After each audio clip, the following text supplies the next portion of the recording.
Hey everybody, and welcome back to Farmboy's Garage, part 4 of the Taurus daily driver project here. And tonight they're calling for thunderstorms, and it's pretty windy today. So I need to get this car out from under this tree because there's some dead snags up here right over the top of it. One right there, that crooked one. And I don't want them falling on it tonight when the winds pick up. So I don't think I'm going to be able to get everything done in the time I want to do it. So I'm going to get in this darn thing. So I think I still want to flush this evaporator out. So I'm going to wait on hooking this AC hose up. The orifice for these cars are right here. You just take this loose, and I can't remember if it's in this part or in that part, but it's in one of these parts. So this nut unscrews. I believe you can just lift that up and take that orifice out right there. All that's going to be left, the AC. I'm not going to hook up the pump. Still got the plug on it. So mainly I'm going to try to get the power steering installed. Go ahead and put the alternator on and the dog bone back on. I'll go ahead and get the return line disconnected from the steering box, and this hopefully it won't give me as much trouble as the pressure line did. And I'm gonna have to take the wheel off, this front wheel off, to replace that hose. So I need to get it off the stands to do that. Hey everybody, and welcome back to Farmboy's Garage. It is Saturday, May 21st. And we're out here again working on this car. Now I worked on it a little bit last week, but I run into a few issues with parts. And you know, it's one thing to buy a part and buy the wrong part, you know, like I did with the power steering pressure hose. It's a totally different thing to buy a part that supposedly fits that don't fit, which is the case with the condenser. Condenser bolts right in, but I couldn't get the air conditioning line to stick in the hole in the condenser where it connects to, and I'll show you that when I get it out. So I've got on Amazon and I've ordered a Motorcraft condenser. It was pretty expensive. I think that was $130, something like that, versus $42 for what I paid for that cheap one from Rock Auto. And I got on Amazon and I ordered the correct power steering pressure hose. The problem with this one, and you see the number difference, 92107 and 91983. This 91983 is the correct one. This one is not, unless you have this pressure sensor tap. And mine does not have a pressure sensor tap, which would be about where this bracket is if it did.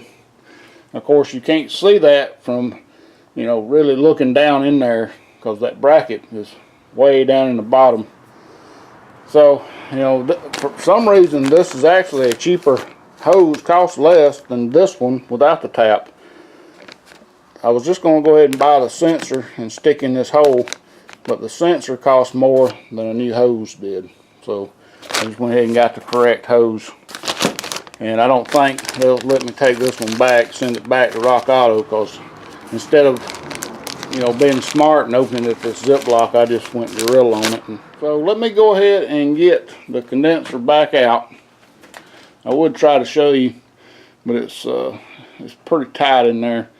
I'm gonna have to take the hose. I also bought a new hose that runs from the compressor to the condenser and the suction and discharge side of the compressor. I've already hooked everything up in here. I've run the new accumulator hose over and hooked it up.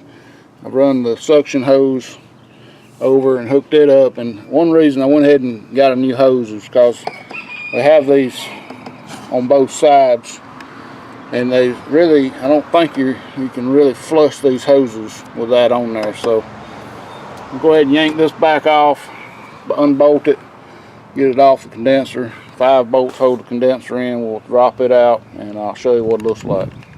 Okay, so I've got the replacement condenser out, and the problem I'm having is getting this male part of this pressure hose to fit in this hole.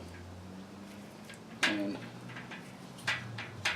Even with it out, it just don't want to go.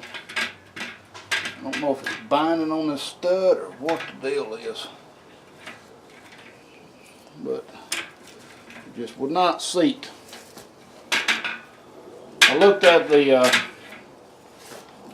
factory.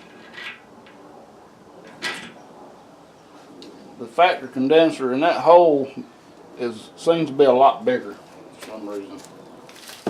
So let's go ahead and pull this other condenser out of the box and we'll take a look at it. Now, here's the Motorcraft one.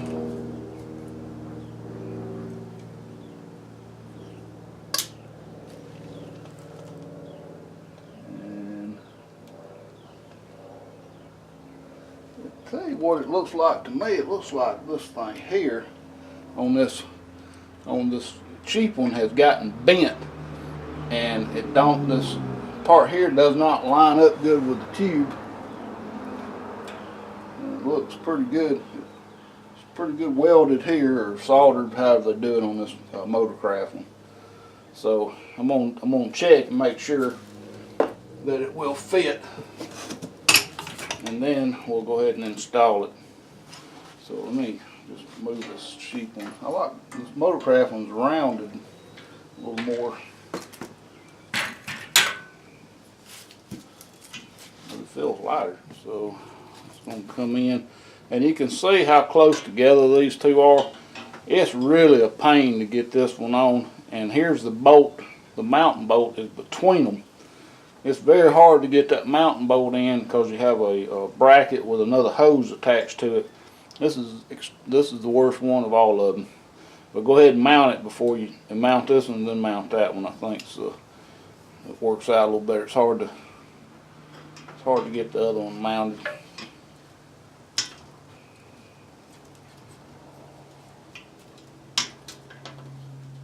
Oh yeah, fits like a glove.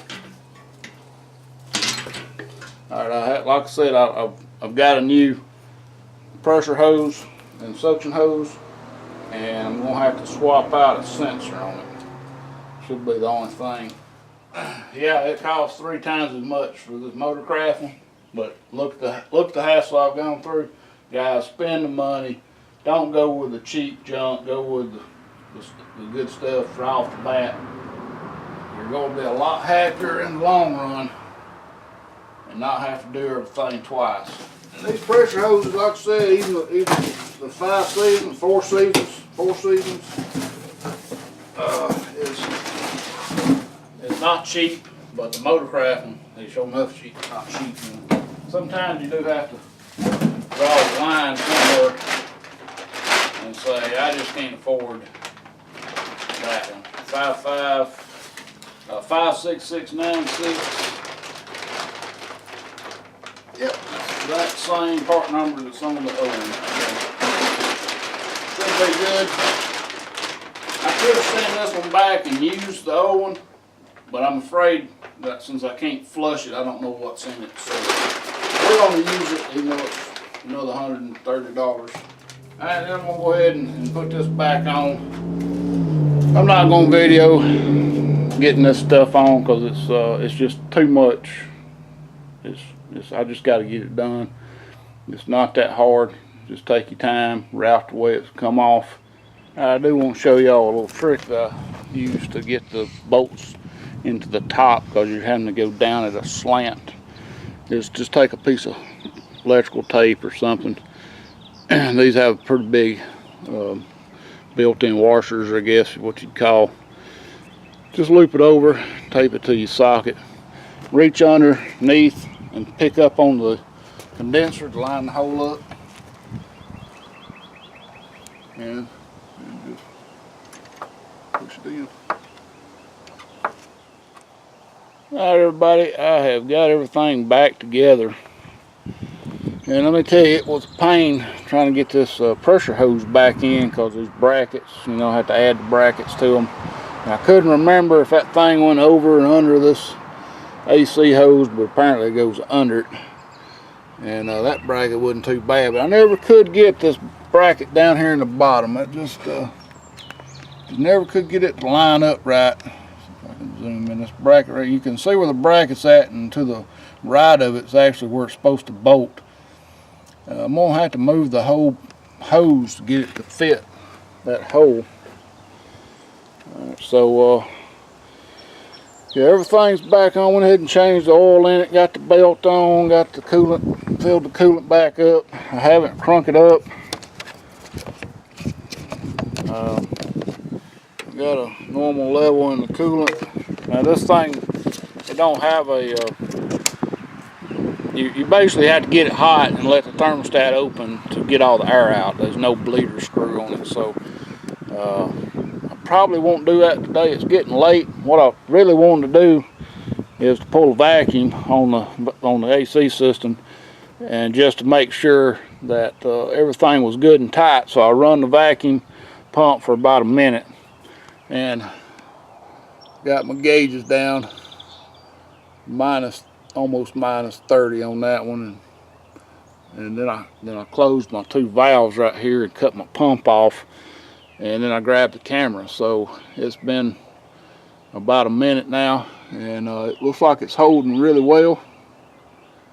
I don't hear any hissing sound or anything coming from anywhere.